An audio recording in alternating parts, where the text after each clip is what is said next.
Today's guest is Greg Davidson, co-founder and CEO of Lalo, one of the most design-forward brands in modern parenting. Lalo was founded on a simple insight. Becoming a parent shouldn't mean giving up your sense of style. In a category dominated by bright plastics and cartoon animals, Greg and his co-founder, Need the Parents at the time, built Lalo to bring premium, minimalist design to the baby and family space. What started with a high chair has evolved into a full suite of products across the home, from play tables to bath essentials, all connected by a single design language and obsession with customer experience. In this episode, we cover how Lalo's outside perspective became its superpower to mid-eight figures in size, the operational and financial complexity behind expanding SKUs and channels, what it takes to go from D2C to a full branded rollout in Target, and how Greg thinks about fundraising, cash flow discipline, and brand longevity in a tougher capital environment. Welcome to In the Money, an exploration of whether you can still make money in D2C and CPG. We talk to some of the most interesting $5 million to $50 million founders, operators, investors, and acquirers to ultimately answer the question, is D2C and CPG still a good business? Hope you'll enjoy the show. Greg, a lot of founders start with better design as a thesis, but haven't gotten nearly as far as you and Lalo have. You've laid in community, trust, functionality. How do you think about the way that parents are really buying when they choose Lalo? Yeah, I think it's really part of our, we started. Lalo obviously has to do with design. There was a lot of the idea of, hey, there's a lot of traditionally cartoonish pandas and bright green plastics. But what we saw was in our space, a lot of design-led products were considered luxury. And I think where we sit is this idea of obviously being premium with the idea of also being, now we've coined as we've kind of entered into retail Mastige, right? The opportunity to be the most premium player with mass appeal in the category. And you can do that design, but I think the reason and the way we kind of landed on design was, really rooted in what our founding story was, which was that my co-founder and I, we were not parents at the time. I wasn't even married yet. My co-founder had just gotten married. So our look was very objectional, and in the category in that we asked literally hundreds and hundreds and hundreds of parents prior to starting the brand, what did they want? What colors did they like? What products did they really love? What did they not like? And I think that is what ultimately set us off in this, I think, unique design direction where become a design-led brand. And I think that's ultimately what set us apart, was that we led through design. We also led through the idea of there's a connective tissue between each one of our products in that category. So it wasn't like, hey, we're going to design. We started, it was always about how would that lead into the next thing. And so, there was our high chair to start, which turned into a play chair. And then that turned into the play table and play chair set. And there was always that connective tissue. I think you'd see that also with in our bathroom line where we have our infant bathtub, which, looks more like a, colder bathtub that you'd want in your home. And then all these other products around it really go hand in hand. So it was never about how do we design this one product. There was, the general ethos that we wanted to build throughout the entire kind of product categories. And I think it's pretty distinctive now, that all the product kind of makes sense together, especially when the brand is being presented. And so, yeah. Like you mentioned, two young guys, not parents yet. Did you have a chief parent officer that you were leaning on, a chief industrial designer? How did that jump off? I got interested in the category. It was generally I can go further back, but got really interested in it. Thought there was this white space. I was really interested in this customer. They're, I like to say they're incredibly vulnerable, and not in a way if we want to take advantage, but they're seeking information. They just don't know a lot. And then on the other side of the pendulum, they're like, oh shit, I have to spend a lot of money. It is a foregone conclusion. So there's something really unique about that. And so, for us and, my co-founder and I, had this idea, got really interested in the customer, walked around kind of the stores, now the sort of bye babies, Babies R Us, obviously Target, Walmart, specialty stores. And we kind of knew, I mentioned before, the design direction we wanted to go into. We knew the types of products we wanted to build. And so what did we do? I think similarly to I mentioned before, we just talked to tons of parents. When we went to go build the products, we just said, we don't know anything. really like we had an idea of design. I think one of the things about my co-founder and I, because we talked to so many people, we had an idea of what we liked, also what we would want to buy, because we were eventually going to hit that or that milestone in our lives of obviously having kids and wanted to. But we worked with designers beauty brands before, and we really took what they had to say to heart. But I think something that we also did that was kind of unique and I think very special was we took input from them. We did work with designers who had worked at McLaren strollers and all these, different Bristoka, all these huge brands in our space at the time. But we also awarded some of the major industrial people who had never worked in the category. So it was a combination of working with kind of the industry experts to get thoughts, opinions, understand a little bit more. But like, great example was the bathtub. We went to someone who worked with a lot of furniture and things like that and said, how do we do this in a kid form? And that's been our challenge, to kind of, I'll go a little bit against the grain that like a children's product doesn't need to come from a children's point of view. And obviously, right, it's a parent who's really, purchasing this thing. And we have to that as well. Of course, the safety, the compliance, all that, that's always, been where, we definitely go to kind of the baby expert. We continue to do so, but we always wanted to kind of think outside the box and go to some folks who didn't have much experience in the category, that we can kind of our unique lane. And maybe asking for some, feel free to have false humility or go for a humble brag. But, the advice that you would give to a first-time consumer products founder, like, would you say like, hey, it was a huge advantage to have an objective look at a new industry? Or do you think like, look, that's a really hard curve and it's better to build something that you can experience yourself and that you're kind of in that community? Yeah. Look, I don't think there's one cookie cutter right answer. I mean, if you think about, look, and like, there's been times when other people raised money easier because it was like, oh, this founder from this industry left X and Y, Z job and started this, right? There's already that validation potentially that presents itself, which maybe gets you up the curve faster. I say is like one of, I think, Lalo's superpowers earlier on, and in some ways continues to be. But of course now, we've been doing this for almost, 7 or 8 years, and we're almost experts. I feel like when we get 10, we'll get that expert tag on us. But is that naivete, I think, was one of our best assets into creating what we did in this category, and being able to tap into that and say the what ifs of the world, or why has it always been like this, was the only reason Lalo purely exists.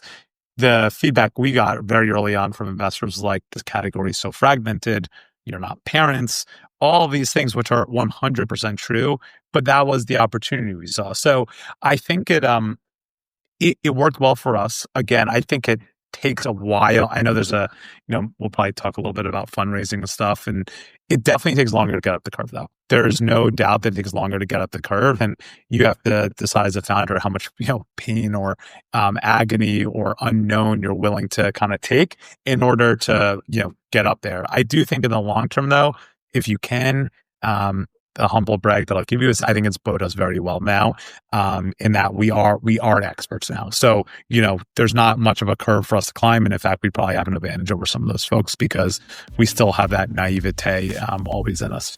AI. Everyone's talking about it and you're worried you're getting left behind. Meet RichPanel, an AI-first customer support platform that's built for one thing: making support faster, smarter, and cheaper for e-commerce brands. Something you can actually feel smarter about using. RichPanel combines a unified inbox across email, chat, and socials, a customizable self-service portal that customers actually use, and Sidekick AI, powered by GPT-4, which learns from your past tickets to suggest on-brand replies. Does it actually work? Well, with RichPanel's guarantee, you get guaranteed 30% cost savings when you switch from Zendesk or Gorgeous, 30% automation to reduce your ticket volume, and a no-risk guarantee that if RichPanel doesn't deliver those results in 60 days, you get a full refund. That's why top brands like Ridge Wallet, Jones Road Beauty, and Pella Cases are already using RichPanel to save hundreds of thousands in support costs. Time to start letting AI work for you. Head to richpanel.com and start your free trial today. Real savings, real automation, real AI that actually works. The last question I'll ask about design is, I think, again, the Lalo stuff looks so beautiful. How is it that two young guys develop such good taste? Is that something that you and your co-founder are still leading? Are you the tastemakers? We are the tastemakers. I will admit, like, we obviously, we have a very clear thought about, we want to design a X that resembles Y. Now, that Y will be one of our products. But I think the core was, every single mood board we've ever done has never had one baby product in it, ever.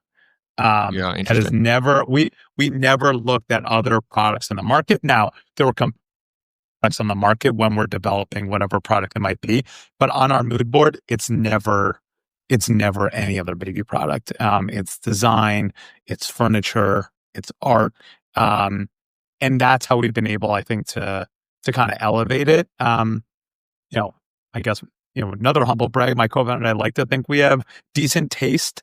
But I think the one thing we gravitated towards early on, which I think a lot of other brands in our space have definitely caught up to at this point, was like, these products, because of social media and the rise of it, we started working on the brand in summer of 2017, and we launched in March 2019. But was like, our generation of parents were like, the amount of mommy influencers or daddy influencers are literally showing a picture of your kid bathing in your face now through social media, taking a picture of their kid eating their first meal or at their first birthday or whatever or playing at our play table, whatever these moments are. These products were just much more visible. Before, it was like, you only saw them when you walked into a parent's home, and they looked like these like big, like machine-like robots. And so I think because of that, we were like, just because you are becoming a parent, you shouldn't have to sacrifice your sense of self or style. And these should be products you're proud to leave out in the home. You're not shoveling in the closet when your friends come over. And so I think, like, that, again, that still stays true to how we think about, building these products and designing them. Your product breadth 7 years in is very impressive and quite broad. Was new product development always a core part of the thesis? Like, how did that happen so expansively? It was always part of the core thesis. It happened. I think we just kind of got into it and were like, oh, we can do this. Again, maybe that like, naivety or blindness. But our first product was our high chair. It lent itself very well to launching something else. And I think for us, we were so obsessed with the customer and the brand as equally as much as the product, and that in our space that just did not occur yet. So, we were definitely, I think, one of the tastemakers in that way in our category. But we knew our high chair turned into a play chair. And at the same time, we were developing a play table to launch right there. So we launched, like I said, March 2019, our high chair launched. About like 8 months later, our play table and play chair set that we call the play kit. And right there and then, like, there's not many brands that were in essentially like feeding or mealtime as well as play. Like, those two categories, they seem like two totally distant things for almost two totally separate customers. But we're like, there's a clear through line, not only in design, but where that customer is going over a certain period of time. And then I think for us, we saw a huge gravitational pull. I think the early cohorts, it was like 50% of our high chair customers repeated into the play table, play chair customers. So pretty early on, we sort of said to ourselves, well, what's something, let's just call it internally, we call it a consumable, let's just say a higher velocity product that we could sell. And so the next thing we said was, okay, well, what goes well with our current assortment? And we landed on what was, we call it our first bites line of tableware, which is like, beautiful silicone bowl and suction plate and your first set of feeding spoons and a bib and a sippy cup. And so we took a big gamble of actually launching that literally all at one time. We bundled it together, which is great. And what we saw is about 35% of our customers who were purchasing high chairs then purchasing the tableware kit as well. Like, it was a ton of sense at that point. So this was right at the beginning of 2021. We really started to figure out when we got older, so to speak. And our idea was like, we really wanted to own the home for the parent and family. And what that we believe that we can go within each room. Like the analogy I've given quite a bit is that home is our galaxy. Each room within the home is a mini solar system to us. And right, so you have your kitchen, your dining room, your living room, your bathroom, your playroom, your nursery. Each of those rooms, you have kind of like mini solar systems, right? So if you take your like kitchen or dining room area, you have your high chair, which is like your planet or it's your more hero, higher consider type product. And then you have the ultimate moons and stars that go around it, right? So we had our first Bites Planet tableware. Then we launched our big Bites Planet tableware. Then we launched another planet called the Learning Tower. And we have accessories around that. Then we went into our bathroom and we said, hey, we're not just going to do a tub anymore. We also had more dollars in the bank. We're going to launch a tub. We're going to launch our bath time storage bin, which has been incredible. We have cloth, we have the knee pad, the elbow saver, all these different things, because it was so much about, again, we wanted people to say, this is a Lalo product. It wasn't like, oh, this is the bath company, like the best like bathtub. I want to be known as the best bathtub. Don't get me wrong. And I want people to feel that way, but we want Lalo to shine as well. And to moving forward to where we're at now is, from a strategic point of view, more shots on goal than any other brand on this customer in our space. And that was kind of like that initial like mealtime, playtime, high chair, play table, and play chair, where, a lot of our competitors, let's just say who make a high chair, they're, for the most part, they're known for high chairs. And so they have within their line 6, 7 high chairs, Graco, not to call them like just like a huge brand. I think they have 13 or 14 high chairs, like products on best-selling high chairs on Amazon. And so that they're trying to just grab market share at that point in that category, which of course that's a great strategy. Where we always saw value was, we believe Lalo is going to be the strongest brand. Maybe we have one we have one high chair, say, who knows, maybe there's 2 over time, maybe there's just one, but as long as Lalo has more shots on goal. So even if we lose you on the high chair, let's say a playroom, oh, I already know what I'm going to get. Or you go into the bathroom, or, hey, we don't get you on the high chair, but then you're getting your bathtub. We get you there. And so within each one of those rooms, no matter where you enter, there's ultimately enough LTV to make that customer incredibly profitable over time. And hopefully also incredibly happy, given how easy it is to purchase, the quality. So that's kind of like where the strategy is at now. If you think selling to your domestic market is good, wait till you see what happens when you truly go global. That's where Passport comes in. Passport is a full-stack global commerce partner built for ambitious brands that want real international scale without the headaches. They can help you launch and ship in-country in key markets such as Canada, UK, EU, and Australia. Or they can help you ship cross-border. With Passport, you get smooth international shipping to over 180 markets, fast, DDP ready, with branded tracking, high-touch customer support, and top-tier delivery success. Your compliance, taxes, duties, and customs handled end-to-end. No surprises at checkout or customs, just clean cross-border expansion.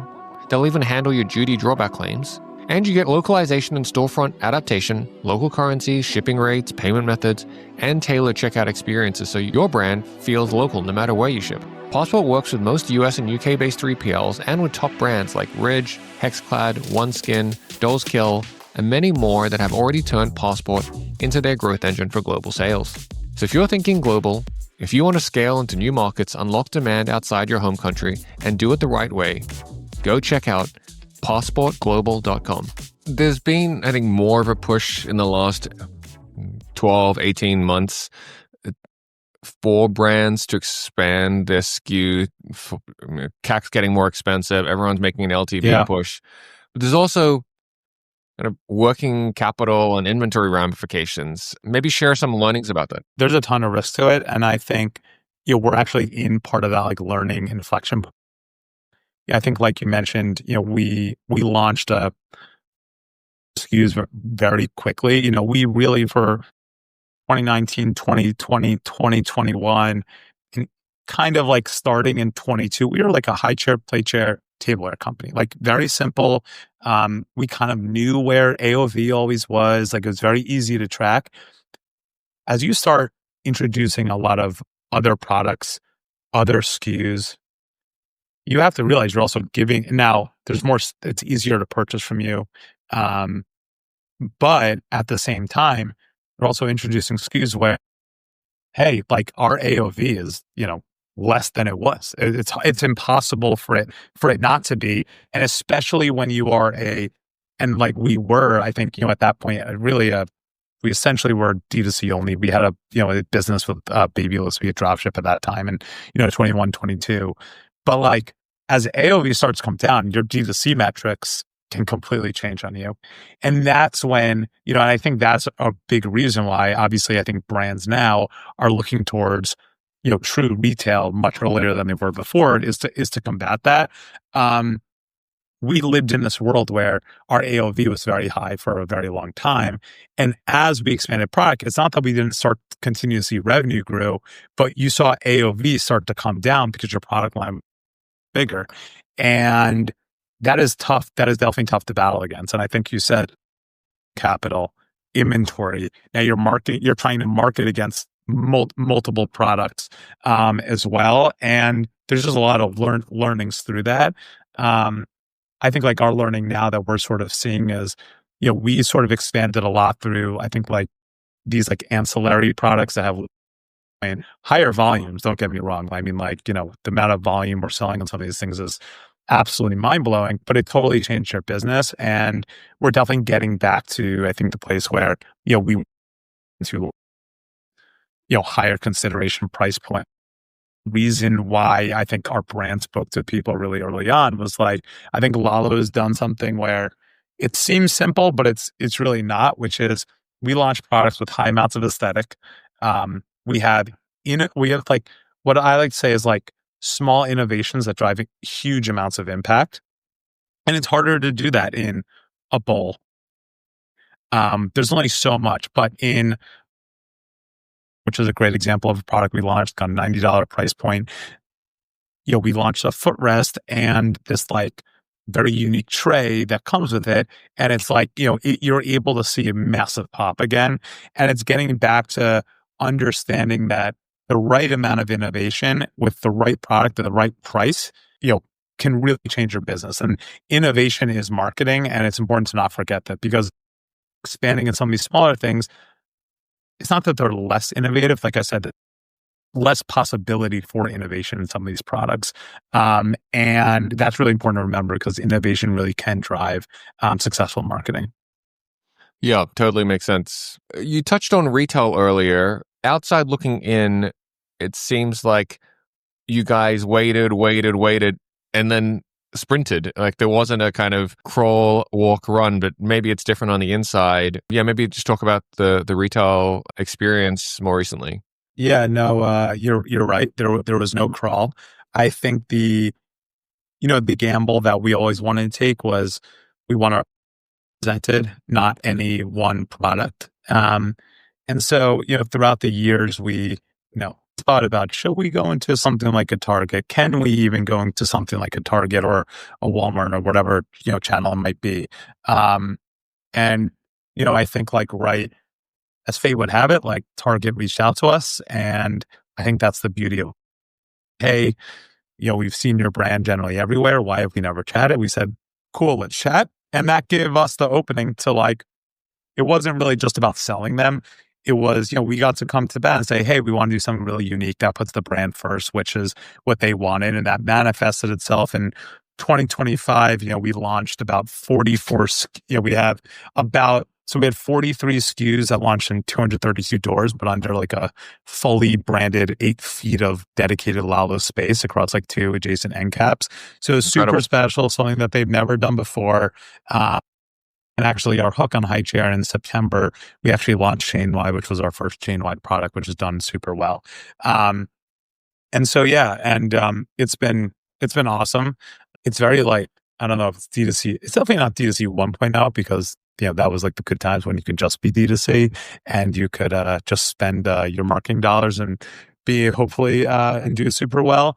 But I do think that, yeah, if we started the brand today, resist retail because of where, the CAC pressures are and things like that, much earlier on. And like in 2023, 2024, that's when we experienced a ton of that pressure. And it was a little bit of luck that Target reached out to us in, April of 24, to get going for 25. But yeah, definitely sprinted, been great. I think for a brand and kind of our scale, the awareness is also key. I think that's something that it's hard to price on it, so to speak. I think as a D2C brand, especially, when you get into the, mid eight figures, give or take, you kind of have this assumption like, oh, a lot of people know us. And trust me, like my co-founder and I, very humbling, we went to like 20 different around the country. We filmed content and all this cool stuff. And it was amazing. I'd say 50% of the people we spoke to, because we just go up to people who are, browsing the aisles, say, hey, like, have you ever heard of Lalo? And 50% of the people generally we're like, no, I never heard of it. And, the other half is split up into essentially like 50-50 of like, oh, I've heard of it and oh, I have something. But when you go bigger, like it's unbelievable. Like it is unbelievable that like, wow, half these people have literally never heard of it, or maybe they have, they just don't recognize it. And it's, yeah, I think like that's the piece that you can do all these studies, you can find out what your awareness is, but it's like we live in these bubbles and people have, there are certain demographics, and it's a very humbling but also awesome experience in terms of like how do you really learn about what your brand is, and really helps you think about like how do you want to position this thing for the future so you can tap that wider net or that wider audience. I had Anna Whitman from Coefficient Capital on recently, and she was talking about that. Yes, of course, retail is a big part of their portfolio, but they're often advising, hey, in that first year, go tighter on SKUs and doors, just so you can get the learnings. You don't want to risk that.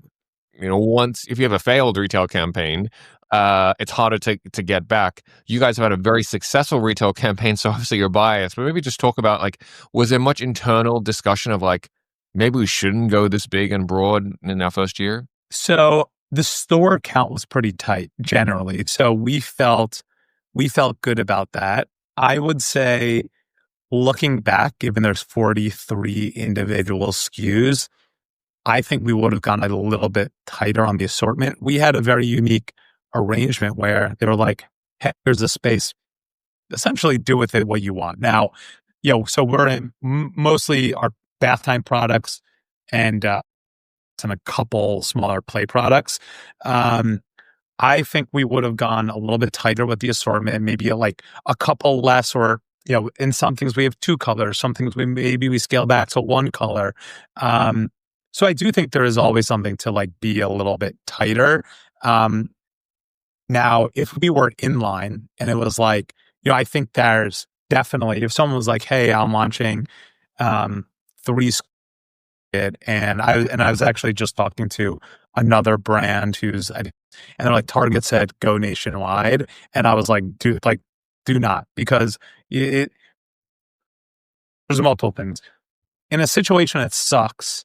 That's your shot. Like it's gone. Because we had so many different products, like trust me, there's winners and there's losers.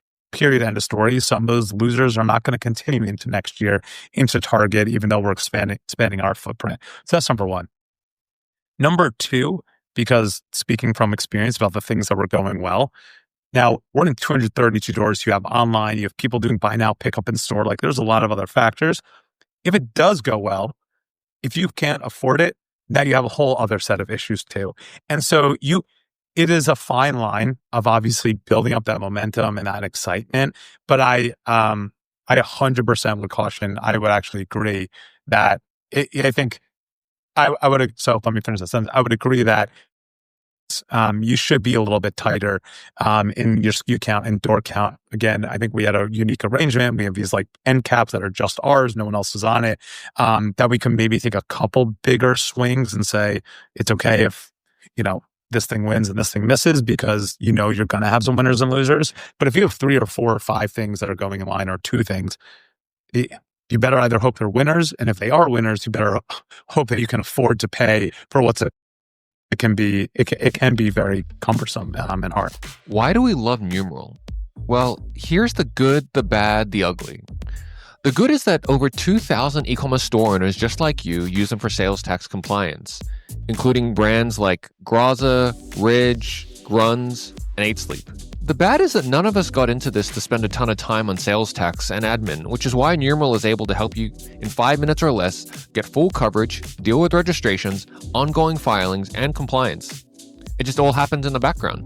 And the ugly is that not a lot of store owners know that sales tax is actually personally guaranteed. Said another way, that the states could end up coming after you personally if you're not on top of it. Even being a modest $5 million store owner, you could have Nexus in 20 to 30 states. Again, Numeral helps you stay compliant, and they even guarantee their work. That's why we love them.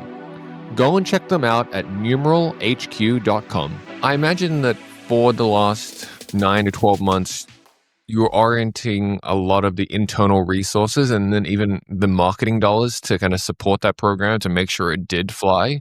I would say the dollars spent were a little bit more at launch. I think we put a substantial, so we did out of home for the launch. We did a big, organic social campaign. We did some paid stuff on our end. As it's gone on, and we do some marketing through Roundel, through Target specific media. However, as it's progressed, I think we've gotten very true to Lalo. So we usually give a lot of things a lot of support, especially when it's new. It's these big branded displays. We wanted, something we always talked about was, how are we going to drive customers into Target, not just how are they going to drive customers to us? And I think that's really important for brands to think about.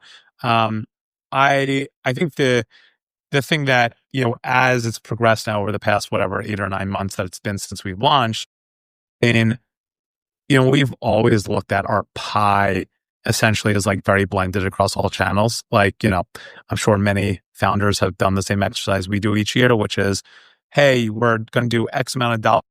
How do you appropriate this percentage to D2C and this amount to Amazon and this amount to retail? And the truth is, it's generally a crapshoot. Now, of course, you have just very performance driven things and last click and whatnot, but it should be completely blended because we know at least for our category, if I put up an ad, some grandma might see it and buy it in Target. That's literally the way it works. Or register for it and then someone else buys it. Our category is pretty unique in that way. And so, over the past few months, we were very, so initially made a huge push. We told absolutely everyone constantly.